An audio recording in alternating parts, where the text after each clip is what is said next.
ইফতারিতে কিন্তু ঝটপট বানিয়ে নিতে পারেন মজাদার এই আলুর চপ। আলুর চপ তো আমরা কম বেশি সবাই বানিয়ে নিতে পারি, কিন্তু আমি যেভাবে বানিয়ে থাকি সেটা কিন্তু আপনাদের সাথে শেয়ার করছি। আর এই আলুর চপ এতটাই মজার, বাইরের রেস্টুরেন্টের আলুর চপকেও কিন্তু হার মানাবে। ঘরে থাকা অল্প কিছু উপকরণ দিয়ে কিন্তু এই মজাদার আলুর চপ আপনাদের সাথে শেয়ার করছি, তো কোথাও যাবেন না, পুরো ভিডিও জুড়ে সাথে থাকবেন। আর রমজানে বিভিন্ন ধরনের মজাদার ও সহজ রেসিপিগুলি পেতে চ্যানেলটি সাবস্ক্রাইব করে সাথে থাকুন, আর ভিডিওতে একটি লাইক দিতে ভুলবেন না।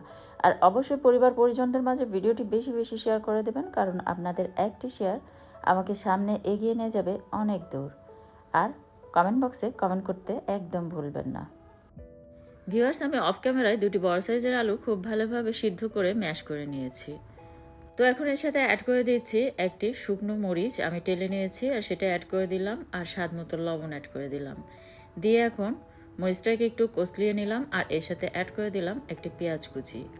সাধারণত আলু ভর্তায় আমরা যেসব ইউজ করে থাকি সেগুলি দিয়েই কিন্তু ভর্তাটি বানিয়ে নিতে হবে।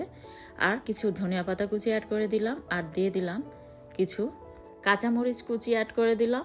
এখন এর সাথে কিছু অ্যাড করে দিয়েছি পেঁয়াজ বেরেস্তা, এ ধরনের 1 টেবিল চামচের মতো হবে।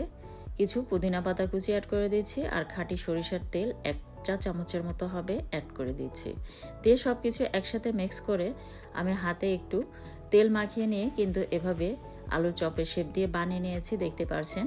তো অবশ্যই কিন্তু আলুর চপটাকে কোট করে নিতে হবে, তা না হলে কিন্তু ভাজার সময় আলুর চপগুলি ভেঙে যাবে। তো তার জন্য একটি বাটিতে আমি 2 টেবিল চামচের মতো ময়দা নিয়ে নিলাম, চিমটি পরিমাণে একটু লবণ অ্যাড করে দিলাম, আর হাফ চা চামচের মতো গোলমরিচের গুঁড়ি অ্যাড করে দিলাম। দিয়ে পরিমাণ মতো পানি দিয়ে আমি একটি পাতলা ব্যাটার বানিয়ে নিয়েছি, দেখতে পাচ্ছেন। তারপর ব্যাটারে আলু চপগুলি এভাবে চুবিয়ে নিচ্ছি, নিয়ে টোস্ট বিস্কিটের গুঁড়িতে গুঁড়িয়ে নিচ্ছি। টোস্ট বিস্কিট আপনারা কিন্তু ব্লেন্ডারে ব্লেন্ড করে কিংবা পাটায় পিষে এভাবে গুঁড়িটা করে নিতে পারেন।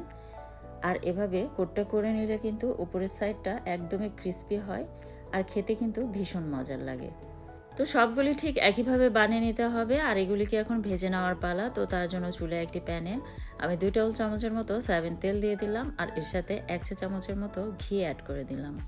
ঘি না থাকলে স্কিপ করতে পারেন, তবে দিলে কিন্তু সুন্দর একটি ফ্লেভার আসে, যেটা খেতে ভীষণ মজার লাগে। আর আমি কিন্তু এভাবেই ভেজে থাকি, তবে আপনারা চাইলে শুধু সয়াবিন তেল দিয়েও কিন্তু ভেজে নিতে পারেন। তো তেলটা গরম হয়ে আসলে আমি আলু চপগুলি দিয়ে দিচ্ছি একটি একটি করে।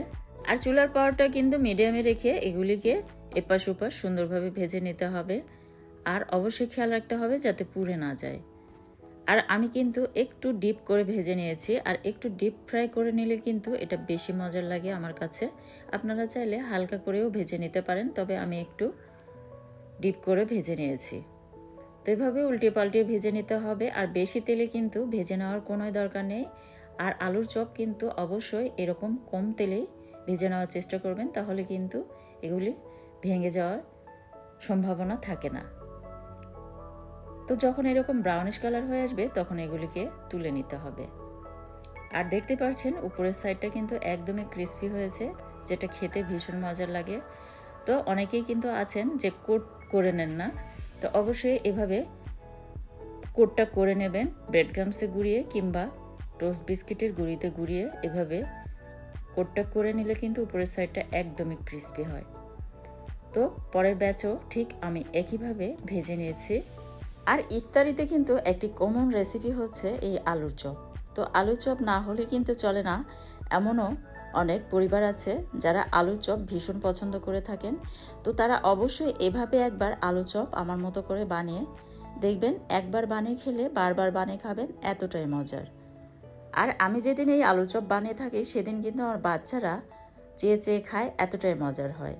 তো আমার রেসিপি ফলো করে একবার অবশ্যই এভাবে বানিয়ে দেখবেন, আমার বিশ্বাস একবার বানিয়ে খেলে বারবার বানিয়ে খাবেন, এতটাই মজার। তো রমজান ও ঈদ স্পেশাল রেসিপিগুলো পেতে চ্যানেলটি সাবস্ক্রাইব করে সাথে থাকুন, আর ভিডিওতে একটি লাইক দিতে ভুলবেন না, আর পরিবার পরিজনদের মাঝে ভিডিওটি বেশি বেশি শেয়ার করে দেবেন। পরবর্তী রেসিপি দেখার আমন্ত্রণ জানিয়ে বিদায় নিচ্ছি। ধন্যবাদ।